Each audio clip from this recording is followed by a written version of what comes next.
EVM भांडाफोड़ राष्ट्रव्यापी परिवर्तन यात्रा पार्ट 2 का आप यहाँ पर एक सिपाही की तरह उपस्थित हुए हैं और माननीय वामन मेश्राम जी ने ये यात्रा निकालकर एक बहुत बड़ा मैसेज इस देश की सरकार को दिया है कि अगर आप मनमानी करना चाहेंगे तो हम वो मनमानी नहीं होने देंगे, और अगर हम ये चाहते हैं कि हमारा वोट जो हम दे रहे हैं अपने उस व्यक्ति को जिसको हमें संसद में भेजना है, उस व्यक्ति को हम अपने अधिकार दे रहे हैं, क्योंकि ये मात्र एक वोट नहीं होता है, ये वो सारे अधिकार होते हैं जो हम अपने जनप्रतिनिधि को देकर भेजते हैं। लेकिन क्या वो वोट सही हमारे उस प्रतिनिधि तक पहुंचता है? नहीं, क्योंकि बीच में रुकावट बनती है ईवीएम मशीन, और ईवीएम मशीन एक ऐसा जहर है जिसने भी इसका इस्तेमाल किया है वो उसके ऊपर उसको जहरीला असर हुआ है। मैं आपसे ये बात कहना चाहूंगी कि जब 47 में देश आजाद हुआ था तो क्या हमने ऐसी आजादी की कल्पना की थी कि हम एक आजाद देश में भी एक इस तरह के व्यक्ति बन जाएंगे, इस तरह के संख्या में हम बहुसंख्यक ऐसे लोग बन जाएंगे जहां हम अपनी बात नहीं कह सकते? आप देखिएगा कि जब से सत्ता में आरएसएस सपोर्ट से भाजपा की सरकार आई है तब से सारे अधिकार देश में छिन चुके हैं। आपकी जो विचारों की अभिव्यक्ति है वो छिन चुकी है। आज आप देख लीजिए महिलाओं के साथ क्या हो रहा है, खिलाड़ियों के साथ क्या हो रहा है, हमारे नेताओं के साथ क्या हो रहा है, कहीं किसी की सुनवाई नहीं हो रही है।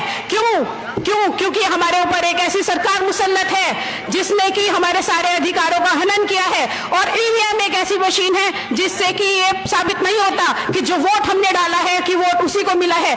ऐसी क्या वजह है कि हम लोग अपना वोट अपने उस व्यक्ति को देते हैं जो टिकट हमारी पार्टी के से लेकर आया होता है, लेकिन वो वोट जाता है भाजपा को। अगर आप देखेंगे पिछले 10 साल से, ये 9 साल हो चुके हैं, आने वाले टाइम में हमें 2013 में वामन मेश्राम जी ने बताया था कि ईवीएम मशीन में घोटाला होता है, आने वाली सरकार भाजपा की होगी, और इसी प्रकार 2014 में भाजपा की सरकार आई, पूर्ण बहुमत से आई, और उसके बाद 2019 में आई। अगर आप ये चाहते हैं कि देश में सत्ता परिवर्तन हो, अगर आप ये चाहते हैं कि आपके अधिकार सुरक्षित हो, अगर आप ये चाहते हैं कि आपकी जो आने वाली नस्लें हैं वो स्वतंत्र भारत में आजादी के साथ अपना जीवन जिए, आज देख लीजिए आज देश का ये हाल है कि इस देश में हम लोग स्वतंत्र होकर भी स्वतंत्र नहीं है। हमें ऐसा बना दिया गया है कि कोई वो पढ़ा लिखा है या फिर वो एक गरीब मजदूर है, वो बोलने से डरने लगा है। क्यों? क्योंकि उन्हें डर सताने लगता है कि कहीं हमें पकड़ेंगे और पुलिस थाने में डाल देंगे। कितने नौजवान, कितने लोग हमारे क्रांतिकारी जेलों में जो हैं वो पड़े हुए हैं, लेकिन कोई उनके लिए हक की आवाज उठाने वाला नहीं है। अगर आप ये चाहते हैं कि इस देश से ईवीएम मिटा दी जाए तो आपको वामन मेश्राम जी के हाथ मजबूत करने पड़ेंगे। इस देश को आजाद करना होगा मेरे भाइयों। ये देश आजाद नहीं है, बल्कि 1947 में भी सत्ता हस्तांतरण हुआ था और अभी भी इस देश में सत्ता हस्तांतरण होता आ रहा है। पहले कांग्रेस के रूप में हमारे ऊपर वो लोग मुसल्लत थे, आज वो हमारे ऊपर भाजपा के रूप में मुसल्लत हैं। सोचने की बात यह है कि जब 1947 में हमारे बड़े बुजुर्गों ने क्रांतिकारी बने और उन्होंने इस देश की आजादी के लिए अपनी जानें दी, क्या उन्होंने ये सोचा था कि एक दिन भारत इस स्थिति में आगे खड़ा हो जाएगा जहां उसकी आने वाली नस्लें बोल भी नहीं पाएंगी, जहां उनके साथ जो है वो एक इस तरह का व्यवहार किया जाएगा कि आपको एक बंधुआ मजदूर बना के छोड़ दिया जाएगा, चाहे आप किसी भी पद पर क्यों ना हो। आज क्या वजह है कि जो हमारे अपने लोग हैं जिनको हमने चुन चुनकर सत्ता में बनाकर भेजा, जिनको हमने अलग अलग पार्टियों में वोट देकर भेजा, क्यों वो हमारी आवाज नहीं उठाते? इस मंच के माध्यम से मैं कहना चाहूंगी कि भाजपा को छोड़कर भारत में जितनी भी राजनीतिक दल हैं उन दल के सारे अध्यक्ष जाए और भारत निर्वाचन आयोग में लिखित रूप में दें कि हम जो 2024 का लोकसभा का चुनाव है वो इलेक्शन हम ईवीएम से नहीं चाहते, हम बैलेट पेपर से वो इलेक्शन चाहते हैं। फिर कोई हमें हरा कर दिखाए, हम बता देते हैं, हम इस चीज की गारंटी लेते हैं कि इंशाल्लाह हम लोग बहुत बड़ी तादाद में बहुत ज्यादा बहुमत के साथ हम सरकार में आएंगे, लेकिन वो तभी होगा जब ईवीएम हमारे बीच से हट जाएगी। और मैं आपको एक बात और बता देना चाहती हूँ कि जिसको एक बार सत्ता का चस्का लग जाता है वो बहुत मुश्किल से उस जगह को छोड़ता है। एक कहावत क्या, एक आर्टिकल आया था इस चीज पर कि जब 1914 से पहले ब्रिटिश लोग यहाँ राज करते थे और जो लोग यहाँ से रिटायर होने के बाद वापस इंग्लैंड जाते थे तो इंग्लैंड की सरकार उन लोगों को वहां पर कोई पद नहीं देती थी, उनको वहां रिटायर कर देती थी। क्यों? क्योंकि उनको पता था कि ये लोग भारत से आए हैं और इन्हें गुलामी की आदत है, ये लोग गुलामी करवाते हैं। अगर हमने इनको यहाँ पे कोई पोस्ट दे दी या इनको यहाँ इनका कार्यकाल आगे बढ़ा के रखा तो तो फिर ये हमारे ब्रिटिश लोगों को भी गुलाम बना देंगे। सिर्फ ये इस वजह से उन लोगों को वहां पर जो है वो नहीं दी जाती थी उन लोगों को नौकरी, और उनको रिटायर कर दिया जाता था। लेकिन अब वही सत्ता जो कि तू हस्तांतरित हुई है, अब वो लोग गए हैं, अब हमारे ही लोग हम पर राज कर रहे हैं। हम लोगों को ही उन्होंने बंधुआ मजदूर बना दिया गया है। अब सोचिए कि अगर आज जितना भी हम बोल रहे हैं, इस पे भी बहुत सवाल उठते हैं, इस पे भी आपको विचार जो आप अपने बोलते हैं उस पर भी आपको होता है कि आपके ऊपर FIR दर्ज हो जाएगी। आज सुप्रीम कोर्ट हो, चाहे वो संसद हो, न्यायपालिका, कार्यपालिका, व्यवस्थापिका, कोई भी हो, वो डरती है बोलने से।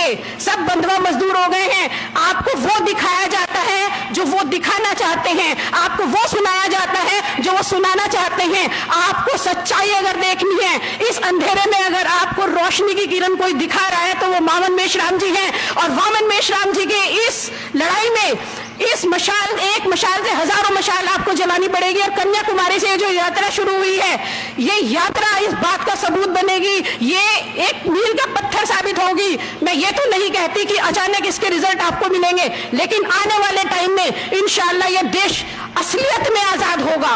ऐसा आजाद होगा कि आपकी आने वाली जनरेशन, आपके आने वाले बच्चे खुली हवा में सांस ले पाएंगे। और माननीय काशीराम जी एक बात कहा करते थे कि हमें मजबूत सरकार नहीं चाहिए, हमें मजबूर सरकार चाहिए, क्योंकि ये लोकतांत्रिक देश है, यहाँ पे जनता द्वारा, जनता की बनाई हुई सरकार चलती है।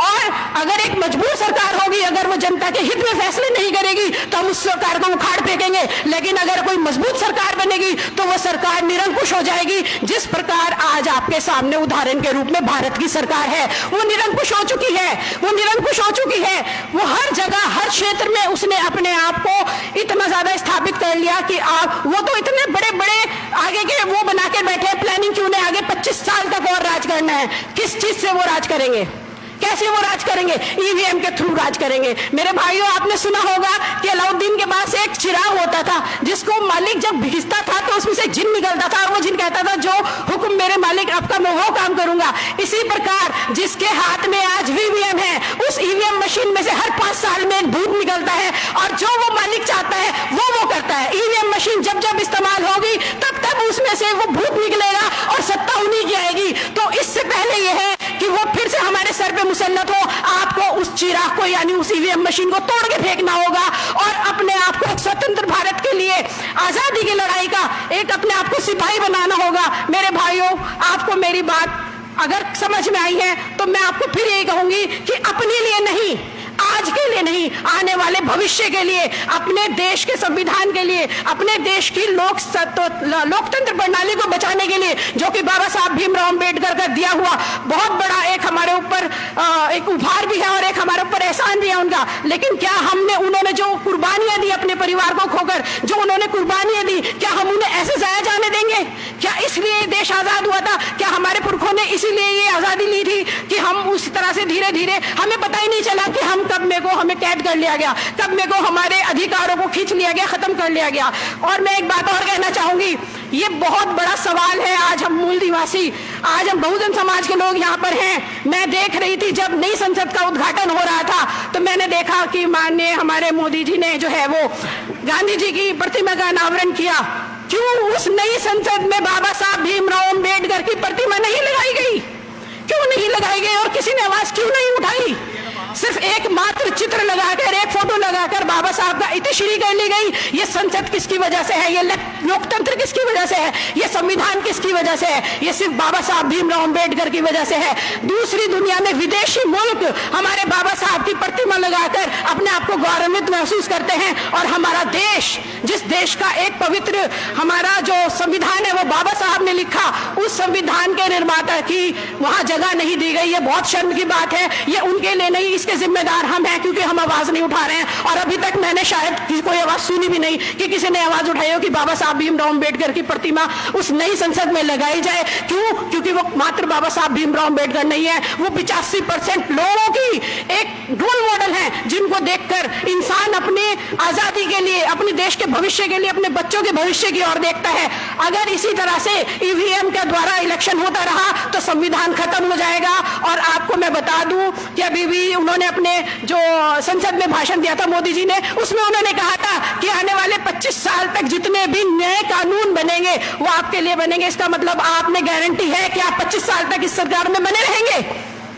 25 साल तक आप इस सरकार में बने रहेंगे? आपको पता है कि आपको कोई टस से मस नहीं कर सकता। तो इसलिए जागिए, जागिए। और मुझे अफसोस इस बात का है कि हम जो भी मंच मिलता है उस मंच से आप लोगों को जगाने की कोशिश करते हैं, लेकिन सोए हुए को जगाया जा सकता है, लेकिन जो हमारे लोग हैं वो सोकर ऐसे जागे हुए हैं कि ना तो वो जाग ही रहे हैं ना ही वो सो ही रहे हैं। अभी एक भाई ने शेर भी कहा था कि एक मुर्दे को खाना खिलाओ तब वो खाना खा लेता है, लेकिन जब उसे लात मारो तब वो चिल्लाता है, अदरवाइज वो पड़ा रहता है। तो इसलिए बहुत जरूरी है कि इस देश में हम वापस अपने, क्योंकि हम कभी शासक वर्ग रहे हैं और अभी भी हमें शासक ही रहना है। हमारे से जिस तरह से सत्ता हम लोगों से ले ली गई और जिस तरह से हमारे अधिकारों का हनन हो रहा है और जिस प्रकार से भारत पूरा का पूरा भाजपा और आरएसएस के हाथ में आ चुका है, वो बहुत ही गंभीर विषय है। ये सिर्फ मात्र हमारे देश की चिंता नहीं बल्कि विश्व पटल पर हम लोगों के लिए वो लोग सोचते हैं, विश्व के लोग, कि हम लोगों ने तो उन लोगों का साथ दिया था जो मजबूर थे, जिनको जो वंचित थे, हमने उनका साथ दिया था, लेकिन इन्होंने तो खुद ही अपने आप अपने ऊपर मुसल्लत कर दिया। तो मेरे भाइयों, मैं अपनी बातों को यहीं विराम देती हूं और मेरा आह्वान फिर से एक बार यही बात मैं कहना चाहूंगी कि जितने भी राजनीतिक दल हैं वो राजनीतिक दल कृपया करके लिख के दें कि 24 का इलेक्शन हम ईवीएम से नहीं चाहते, हम बैलेट पेपर से चाहेंगे। और इसका उदाहरण ये है कि 18 की 18 मेयर सीटें ईवीएम से हुई और वो 18 के 18 भाजपा जीत गई, और जितना और जहां जहां बैलेट पेपर से इलेक्शन हुआ है वहां वहां जो है अदर पार्टी जो है वो उसमें आई है। तो मैं इन्हीं बातों के साथ अपना विराम करती हूँ। इसी के साथ जय मूल निवासी, जय भीम, जय भारत।